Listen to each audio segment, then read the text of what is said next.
राधे राधे। जय श्री राधे श्याम सुंदर। Last time हमने चर्चा की थी कि जो प्रेम है वो शुद्र गुण से उत्पन्न होता है, जो कि है लोभ।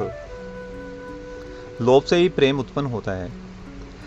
लेकिन जो बाकी गुण भी है, जैसे सतोगुण, रजोगुण, तमोगुण, और बाकी जो वर्ण हैं, ब्राह्मण, क्षत्रिय, वैश्य और शूद्र, ये 4 प्रकार के जो वर्ण हैं, ये हमारे शरीर में ही उपस्थित हैं।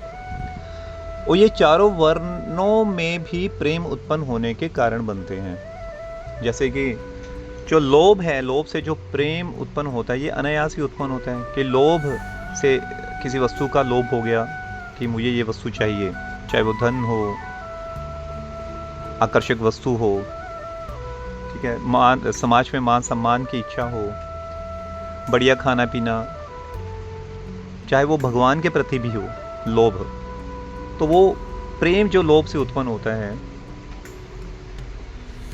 या इन क्रियाओं से उत्पन्न होता है, तो उनका कारण तो है ही। तो इसी प्रकार जो सतोगुण में जो लोभ होता है, वो सतोगुण से उत्पन्न प्रेम कहा जाता है उसको। जैसे सतोगुण में क्या होता है कि भगवान की भक्ति के प्रति जो लोभ उत्पन्न होता है, और लोभ के कारण भी कई होते हैं। जैसे कोई इच्छा की पूर्ति कि मुझे समाज में मान सम्मान मिले, मैं ब्राह्मण, क्षत्रिय, वैश्य जाति का हूँ, ब्राह्मण जाति का हूँ, तो उस अनुसार मुझे मान सम्मान चाहिए, लोग मेरा आदर करें, और मुझे भगवान की भक्ति भी करनी है, क्योंकि भगवान की कृपा से ही ये सारी वस्तुएं हैं। तो ये मल्टी जो हमारी ग्रीड्स रहती हैं, तो ये धीरे धीरे जब इनमें हमारी काफ़ी आसक्ति हो जाती है, तो उनके साथ हमारा प्रेम संबंध बन जाता है कि उनके बिना हम रह ही नहीं पाते, क्योंकि हमारी आसक्ति इतनी हो जाती है। तो ये जो प्रेम होता है, ये शुद्ध प्रेम की अवस्था नहीं है। ये हमने लास्ट वीडियो में चर्चा करी थी। अब ये सतोगुण से उत्पन्न प्रेम, इसी प्रकार क्षत्रिय गुण से उत्पन्न प्रेम, इसी प्रकार वैश्य गुण से उत्पन्न प्रेम, जिसमें धन की लालसा रहती है, परिवार के पालन की लालसा रहती है। क्षत्रिय से उत्पन्न प्रेम, जो कि समाज की रक्षा की जो लालसा रहती है, लोभ रहता है, तो वो भी एक प्रेम। आपने देखा होगा देशभक्ति इसमें बहुत ज़्यादा होती है, तो वो क्षत्रिय, देश की सेवा, एक क्षत्रिय भावना उत्पन्न करती है। वो सतो भावना नहीं है, सतोगुण की भावना नहीं आती। सतोगुण में अगर भाई ये भावना होती है, तो वो उसको समाज के साथ, समाज को भगवान के साथ जोड़ने का प्रयास करते हैं। और इतना प्रेम, जब आसक्ति इतनी बढ़ जाती है, तो जान देने से भी घबराते नहीं, पीछे हटते नहीं है। जैसे कि भगत सिंह हो गए, सुभाष चंद्र बोस, और ऐसे और कई अनेक हम देशभक्तों का नाम जानते हैं। तो क्षत्रिय गुण से, इसी प्रकार रजोगुण से उत्पन्न जो गुण क्षत्रिय गुण, रजो और तामसिक गुण से जो उत्पन्न गुण होता है वो वैश्य। तो इसी प्रकार जो सिर्फ तामसिक गुण से जो प्रेम उत्पन्न होता है, वो क्या होता है? अपने परिवार के लिए, समाज के लिए सेवा का जो भाव रहता है। तो इसी प्रकार जो प्रेम उत्पन्न होता है, लेकिन ये शुद्ध प्रेम नहीं है। क्योंकि जो शुद्ध प्रेम है, प्रेम संपुट जो ग्रंथ है, उसमें वो क्लियर बताया गया है कि शुद्ध प्रेम की अवस्था क्या होती है। शुद्ध प्रेम की अवस्था तब आती है जब इन चारों वर्णों से ऊपर उठ के, 3 गुणों से ऊपर उठ के, पहले तो हम 4 वर्ण जो हमारी स्वभाव है, हम अपने स्वभाव से ऊपर उठते हैं। ऊपर उठ के फिर हम 3 गुणों से ऊपर उठते हैं, सतोगुण, रजोगुण, तमोगुण। 3 गुणों से ऊपर उठ के फिर जो भगवान की सेवा की लालसा उत्पन्न होती है, भगवान की सेवा की लालसा, उसमें लोभ नहीं होता, उसमें हमारी डिमांड्स नहीं होती कि सुख संपत्ति घर आवे, कष्ट मिटे तन का, ओम जय जगदीश हरे। तो ये प्रार्थना नहीं होती कि भाई कि हे प्रभु, हम आपकी सेवा कर रहे हैं, आपकी भक्ति कर रहे हैं, तो सुख संपत्ति, है ना, ये चीज़ें मिले, मेरा स्वास्थ्य अच्छा रहे, कष्ट मिटे तन का। उसमें ये लोभ नहीं होता, किसी चीज़ की डिमांड नहीं होती। कि भगवान हमें ये इच्छा पूर्ण करनी है, वहाँ पे लोभ नाम की वस्तु ही नहीं होती। वहाँ पे प्रेम जो आसक्ति होती है भगवान की, भगवान मेरे हैं और मैं भगवान का हूँ, ये शुद्ध प्रेम कहलाता है। जब आसक्ति हमारी शुद्ध हो जाती है तो वहाँ पे शुद्ध प्रेम प्रकट होता है, जिससे, और वो प्रेम कैसे गहरा होता है,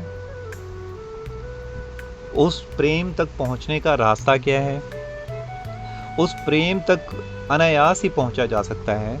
और वो प्रेम जो प्रकट होता है वो सिर्फ एक ही कारण से वो शुद्ध प्रेम प्रकट होता है, वो होता है कृपा। वो प्रेम प्रकट करने के लिए किसी साधन की सहायता नहीं ली जा सकती। किसी साधन के द्वारा वो प्रेम प्रकट नहीं किया जा सकता, क्योंकि प्रेम जो स्वाभाविक तौर से जो प्रकट होता है वो तो स्वभाव या गुणों या लोभ की वजह से प्रकट होता है, ये है विक्षिप्त रूप। लेकिन जो स्वाभाविक तौर से जो प्रेम रहता है वो तो है हमारा भगवान से। लेकिन क्योंकि हम माया में फंसे हैं तो माया के गुणों के आवरण में हम बंधे हुए हैं। देखो, प्रेम जो है वो स्वाभाविक ही है हम में, तभी तो स्वाभाविक प्रेम की वजह से हम अपने बच्चों के साथ प्रेम करते हैं, अपने परिवार के साथ प्रेम करते हैं, अपने शरीर के साथ प्रेम करते हैं, समाज के साथ करते हैं, अपनी पद प्रतिष्ठा के साथ प्रेम करते हैं। तो ये प्रेम कहाँ से आया? स्वाभाविक है ऑलरेडी। ये जहाँ से हम आए हैं, भगवान के आश्रय में थे, जब भगवान से जब हम आए, पलायन किया, हमने माया को चुना, तो वो गुण तो हम में हैं ही सारे के सारे। जो भगवान में गुण है वो सारे के सारे गुण हैं, लेकिन बहुत ही माइक्रो हैं। लेकिन जैसे वो जो गुणों के साथ हमने इस माया में प्रविष्ट किया, तो माया के संग में आने की वजह से हमारे जो सारे गुण हैं वो विकृत हो गए। कहने विकृत तब हुए जब वो उनमें विकृति कैसे आ गई? क्योंकि माया के गुणों के साथ वो आच्छादित हो गए, माया के गुणों के आवरण में वो ढक गए। अब वो जो हमारे अंदर स्वाभाविक गुण है वो माया के गुणों के साथ प्रकट हो रहे हैं। अब माया में क्या है? लोभ है, तामसिकता है, रजोभाव से भरे रहते हैं, ठीक है। तो उसकी वजह से जो प्रेम हमारा स्वाभाविक प्रकट होना चाहिए था वो आच्छादित होकर प्रकट हो रहा है, लोभ के कारण प्रकट हो रहा है, लालसा के कारण प्रकट हो रहा है, स्पर्श का सुख लेने के लिए प्रकट हो रहा है। तभी तो ये गलत कार्य होते हैं, कभी रेप केसेस, कभी कुछ। तो स्पर्श सुख जो है, स्पर्श सुख, जब एक पुरुष किसी स्त्री को स्पर्श करता है उससे जो सुख मिलता है उसको स्पर्श सुख बोलते हैं। तो वो सुख लेने के लिए जो लोभ, फिर आसक्ति उत्पन्न होती है, आसक्ति को पूर्ण करने के लिए वो इतना पागल हो जाता है कि उस सुख को करने के लिए काफ़ी हर प्रकार का वो भूल जाता है कि पाप नाम की कोई वस्तु भी होती है, और वो हर प्रकार का पाप करने के लिए तैयार हो जाते हैं। तो वहाँ पे विक्षिप्त रूप हो गया प्रेम का। तो वहाँ पे प्रेमी ये नहीं देखता प्रेमी को, प्रेमिका को कष्ट हो रहा है, यहाँ तक कि वो कभी कभी क्रोध में आके ये जो एसिड कांड प्रेमिका का मुंह भी जला देता है, मार भी देता है जान से, है ना। लेकिन ये सारे के सारे माया के अंदर हमारे जो गुण हैं आच्छादित होने की वजह से हम सही या गलत की पहचान नहीं कर पाते।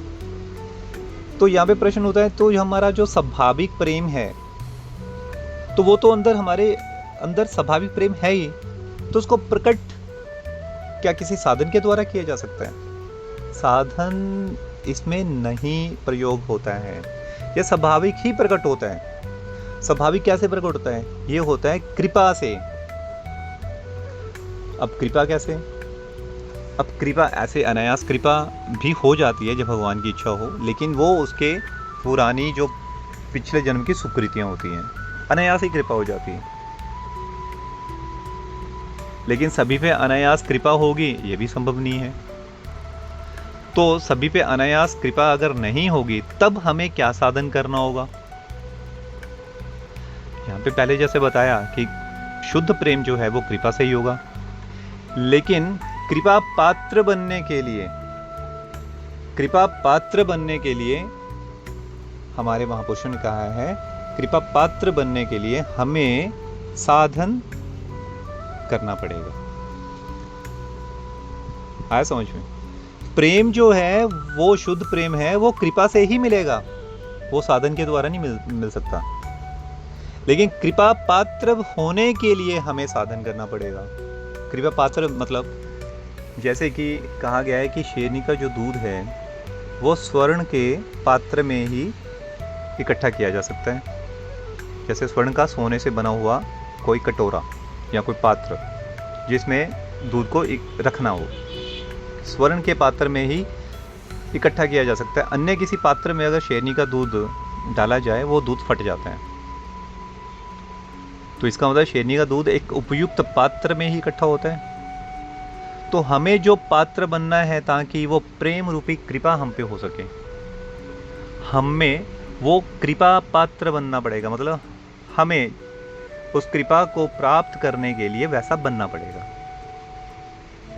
और वैसा बनने के लिए हमें जो माया के गुणों में हमारे गुण जो आच्छादित हो चुके हैं, के आवरण में घिर चुके हैं, उन गुणों से ऊपर उठना होगा। जैसे कि हमने पिछली वीडियो में बोला कि नाव की परिभाषा ली कि एक नाव, दो तरह की नाव है। अगर हम आध्यात्मिक नाव में चढ़ते हैं तो हमें माया रूपी नाव की रस्सी छोड़नी ही होगी, लेकिन हम उसको छोड़ते नहीं हैं। लेकिन जहाँ जहाँ भक्ति की नाव चल रही है, माया की नाव भी साथ में चल रही है। और कभी भी जब भक्ति की नाव डगमगाती है, जबकि वो डूब तो सकती नहीं, भगवान की नाव है, कभी भी नहीं डूब सकती, और हम डर के मारे फिर अपना पैर छलांग लगा के माया की नाव में रख देते हैं, तो तभी माया हमें दोबारा जकड़ लेती है। तभी आपने देखा होगा कि अच्छे अच्छे उच्च कोटि के भक्त भी अनायास ही माया में दोबारा गिर जाते हैं। तो गिरने का कारण यही है क्योंकि माया की रस्सी को छोड़ते ही नहीं है। जैसे कि अब इसकी एक उदाहरण ऐसा समझ सकते हैं, किसी ने कोई साधु बन गया, अपना सारा घर परिवार सब कुछ छोड़ दिया, लेकिन उसने क्या किया, थोड़ा सा जो धन था छुपा के अपने बैंक के अकाउंट में रख लिया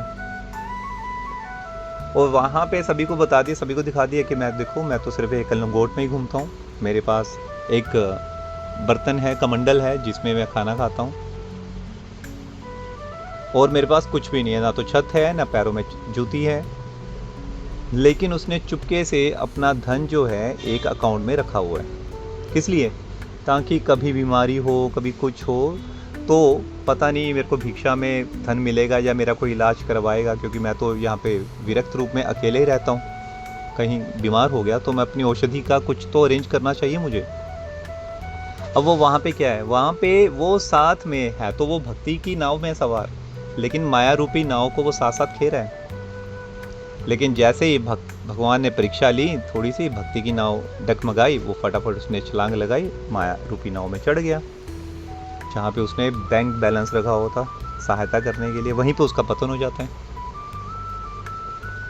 यही कारण बनता है हम भक्ति करते करते भी हम भक्ति में आगे बढ़ नहीं पाते, क्योंकि हम माया रूपी नाव को साथ साथ लेके चल रहे हैं। इसी प्रकार जो शुद्ध प्रेम है वो कृपा से प्राप्त होता है, लेकिन वो कृपा प्राप्त करने के लिए हमें कृपा का पात्र बनना पड़ता है। वो कृपा का पात्र बनने के लिए हमें माया रूपी गुणों को छोड़ना होता है। अब गुणों को क्या छोड़ सकते हैं इस शरीर में रहते हुए? हम इन गुणों को छोड़ नहीं सकते, ये बात भी सत्य है। क्या आप तमोगुण, रजोगुण, सतोगुण को हम अपने शरीर से अलग कर ही नहीं सकते, क्योंकि उन्हीं से निर्मित है ये शरीर।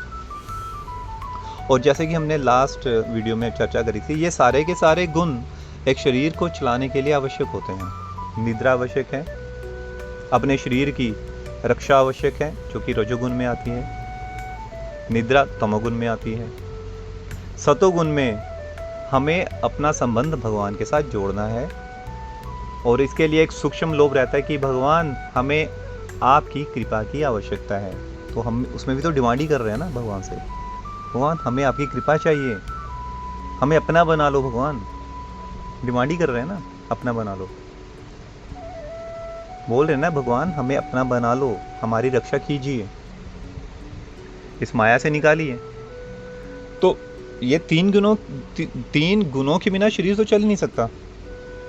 तो इसमें हमारे जो शास्त्र हैं, हमारे साधु सदगुरु हैं, वो क्या बोलते हैं, वो हमें बताते हैं हमें 3 गुणों में रहते हुए इन गुणों से ऊपर उठना है।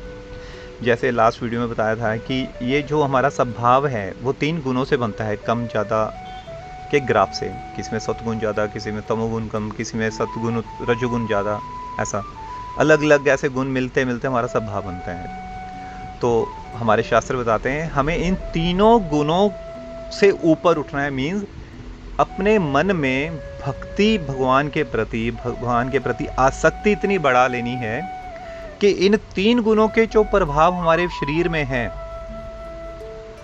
उनमें हमारी आसक्ति ही ना रहे। ऐसा कैसे हो सकता है 3 गुणों के प्रभाव की आसक्ति हमारे शरीर में ना रहे? निद्रा तो आएगी, शरीर की रक्षा भी हम करेंगे,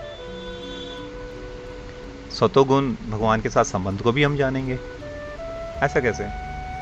तो उसके लिए नाम जाप एक ऐसा अस्त्र बताया गया है, ऐसा साधन बताया गया है जिसके द्वारा उस साधन में रहते हुए इन तीनों गुणों से ऊपर उठा जा सकता है। नाम जाप जो भगवान स्वयं है, भगवान और नाम में कोई अंतर तो है नहीं, भगवान और नाम में कोई अंतर नहीं है।